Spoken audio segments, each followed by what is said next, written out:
Hey y'all, it's Joefer, the cranky old gay guy. I'm just here to let you know ahead of time that we're going to be talking about the movie Subservience, and I will be giving spoilers, so if you don't want to hear them, stop watching now.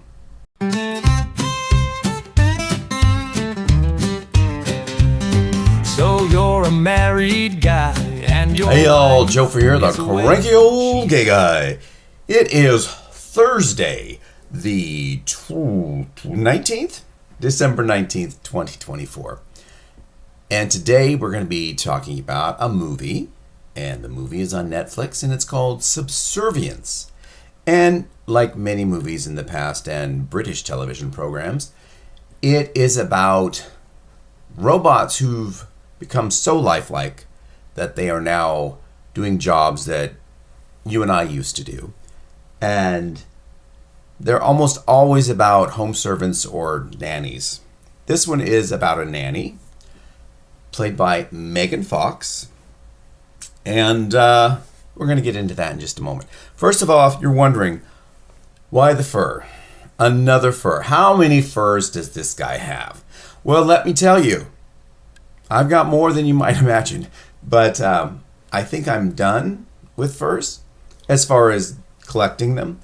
All of them are synthetic. And since this film we're going to talk about is futuristic, I thought, well, synthetics are the future. And I think it's a little Game of Thrones-ish, don't you think? I could be in the House of Stark. Anyway, it's also cold here. You know, it's not pouring. It's kind of bright outside, but it's not sunny. But it's really cold in here. And it's cold outside. And it's winter. And this is comfortable, and it's so soft. It's almost like real fur.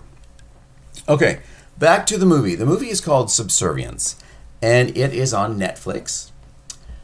It stars Megan Fox and Michel Maron. Is that how you spell his name? I'm just trying to look around my light here. Michel Maron. He's an Italian model and actor. And I got to tell you, casting for this movie, as far as attractiveness, they did well. Because Megan Fox, everybody knows she's beautiful. And then Michel Maron, he is bad boy hot. Bad boy in that he's got a rough look, and he's got a lot of just tattoos here and there. In one scene, they do show him in a shower, or stepping out of the shower. And he's got this big dragon, I think it's a dragon or a snake tattoo on his back. And he's got tattoos on his hands and his fingers. He's a bad boy, okay? In the movie, he is a construction foreman in a high-rise. And we'll get to that in a bit, I guess. And Megan Fox plays the robotic nanny called a synth. And the slang term is sparks, because people whose jobs are being replaced by synths call the synths sparks, and they're against them. So it begins with the lead, I think his name is Nick, who's played by Michel Maron, and his wife has a heart attack or something, and she ends up in the hospital. She's going to have a heart transplant. So she's in the hospital awaiting a heart transplant. He's at home with like a 6-year-old or 5-year-old, 6-year-old, and a baby. And he's trying to take care of those, and his house is a mess, and, you know, cooking for them, giving them cereal, etc. It's all a problem. He goes to the store. I don't know if it's a store or a mall. It looks like a shopping mall, but everything in the mall are synthetic robots. So he's walking around looking at them, and a salesman comes up and starts asking him, you know, what his needs are. And his little daughter, 6-year-old, she wanders off.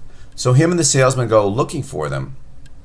And she has wandered onto a cooking display where a synth is chopping up carrots. And that's where that scene ends. And then you see the panicked father going through the mall with this rep. And suddenly the daughter's there, and she is escorted by the synth that was doing the cooking, who is played by Megan Fox. Well, the father is taken back by her beauty, of course. And Alice, I think her name is Alice, is the kid. And she said, Daddy, can we get her? Can we get her? Dad decides, okay, I need to help at home, so we're going to go ahead and get this synth. Now, I can only imagine, I don't imagine they're purchasing it, probably just leasing. But it's got to be expensive. And I don't know how much money he makes as a construction foreman. I mean, they have a nice house. He drives a classic car from like the late 80s, early 90s. And he's got another one in the garage that he's always tinkering with.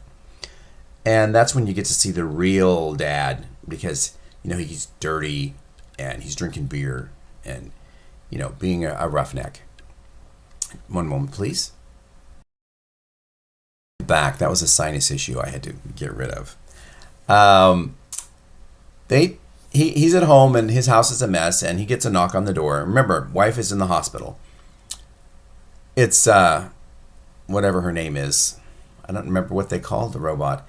But anyway, it's Megan Fox at the door. And she says, I'm here to serve you in any way that you need. She comes in, she cleans up, she's suddenly taking care of the kids. The house is clean. He runs off to work. Well, first of all, he takes his kid to school, even though she offered. But he gets home that night. The kid's home already. The house is immaculate. Food's on the table.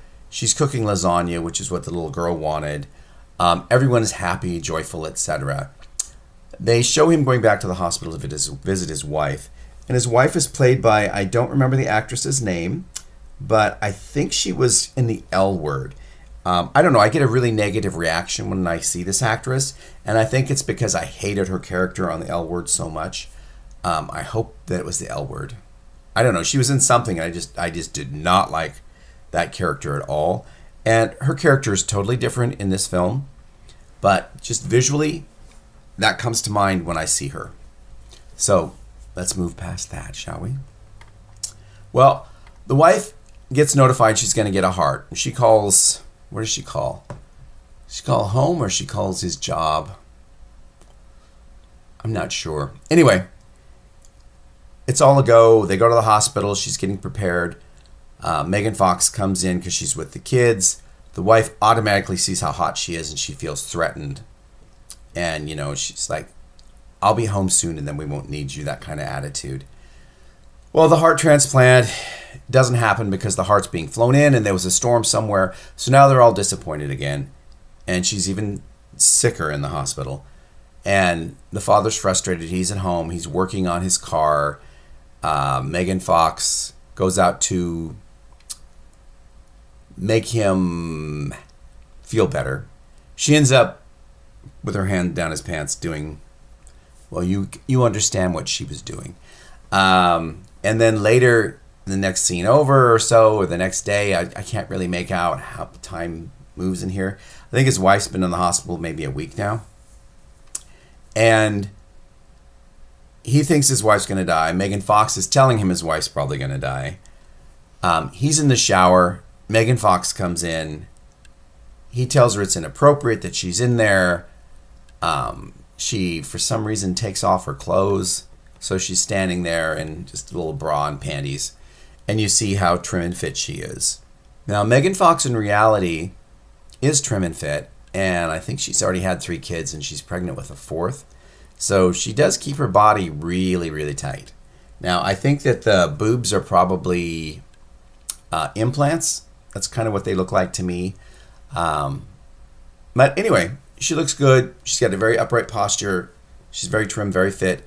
And I think, I've seen her act before, but I think this is probably her best acting job in that she stays on point. She's not veering off her character at all, and she's getting her lines and her actions right. So I do enjoy this much more than when I saw her like in Transformers, and that was just bad. She eventually, I don't know if it's this scene or a little bit later, but she blindfolds the husband, Nick, because she starts talking in his wife's voice. He goes, no, you can't do that. And she goes, I'm here to make you feel better. Your heart rate's elevated. You're stressed. You're going to hurt yourself. She blindfolds him. And then she gets up on him and she rides him. And they have sex. And once it's over, she takes off the blindfold and he's disgusted. I don't want to have anything to do with this. And he tells her the next morning, we can't do this anymore. I have a wife. This is wrong. And then they get a call. He goes to the hospital. The wife's going to get the heart transplant. The whole time, Megan Fox is like, well, why is it wrong? Oh. And she is locked into him. He's the primary user, so she has to do what he tells her.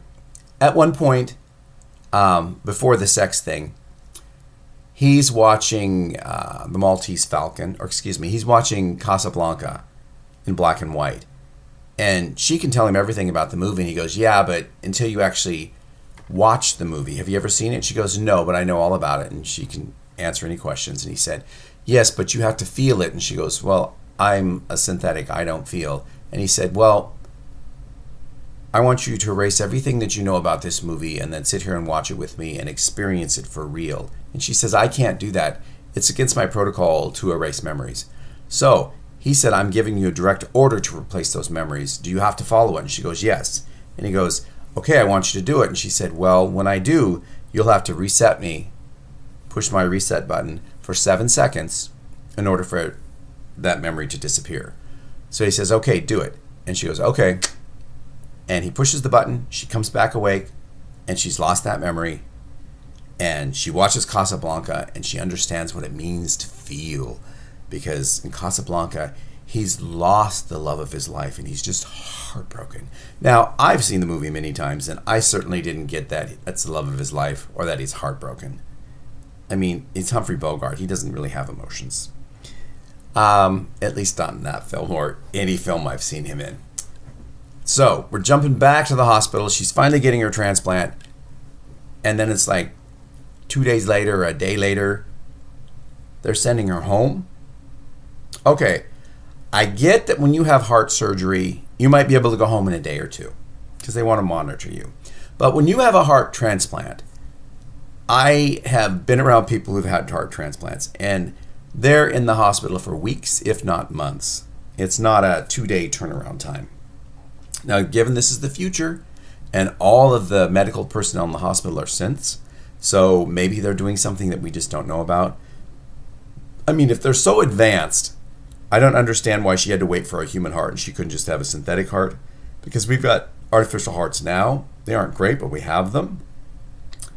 And I know in a conversation that Megan Fox has with Nick when they're at home and he's feeling down, she was saying something about she can't give her heart to his wife because the human heart is so much more complex than the hearts that we can make today, or something like that, which I found kind of ridiculous since they're so advanced.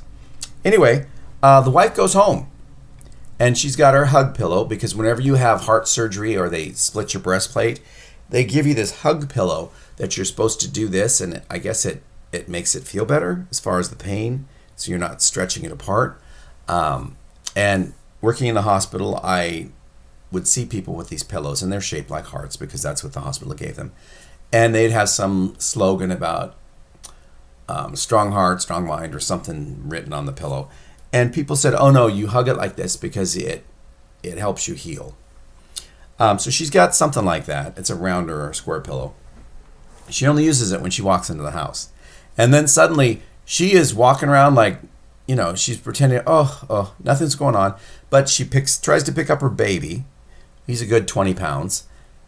And it's like, oh, and Megan Fox runs in and grabs him and says, I can do that for you. You need to heal. She doesn't want to listen to Megan Fox because she's feeling like she's being replaced.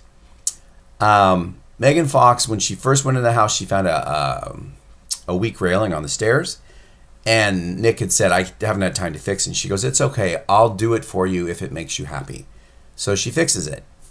Well, now that the wife's home, for some reason, that rail is loose again, and the wife grabs it because she's feeling faint, and she falls down a flight of stairs. Megan Fox picks her up and takes her to bed, puts her to bed. No one calls the ER or anything.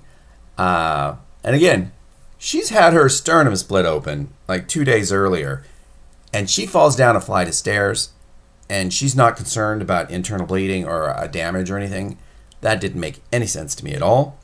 Husband comes home. Where's my wife? She's in bed. I put her to bed after her fall. What? She fell down. He goes in to check on her. Everything's okay. This goes on. The wife and Megan Fox keep having interactions which are really tough. Just before her heart surgery, Megan Fox was left in the hospital room with her, and the wife said, hey, you know, if I don't make it, Nick needs to be taken care of and the kids need to be taken care of. Don't let Nick drink too much. You know, make sure he's not stressed, etc., etc., etc. So that's now in Megan Fox's character, Alice. Alice is the kid. Anyway, it's in her character that she is supposed to do everything to make this guy happy and stress-free. It's me again. Just thought I'd let you know that this movie, oh my gosh. This video is running far too long, so I'm going to cut it in half. We're going to do 2 parts. So you're going to get part 1 today and part 2 tomorrow on Friday, okay? I'll talk to you later. Bye-bye.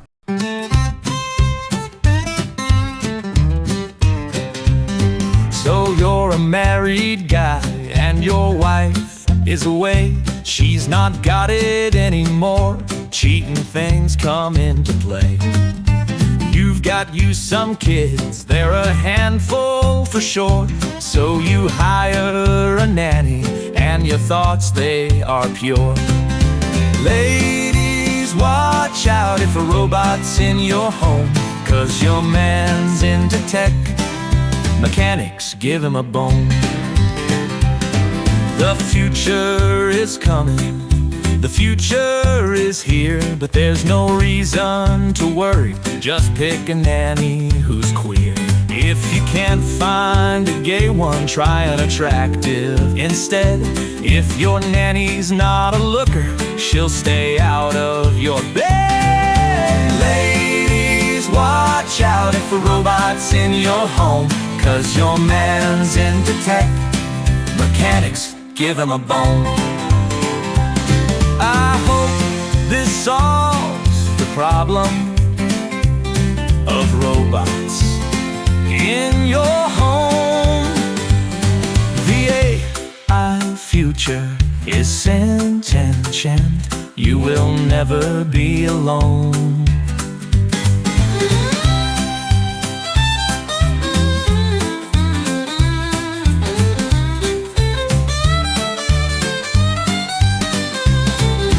Got you some kids, they're a handful for sure. So you hide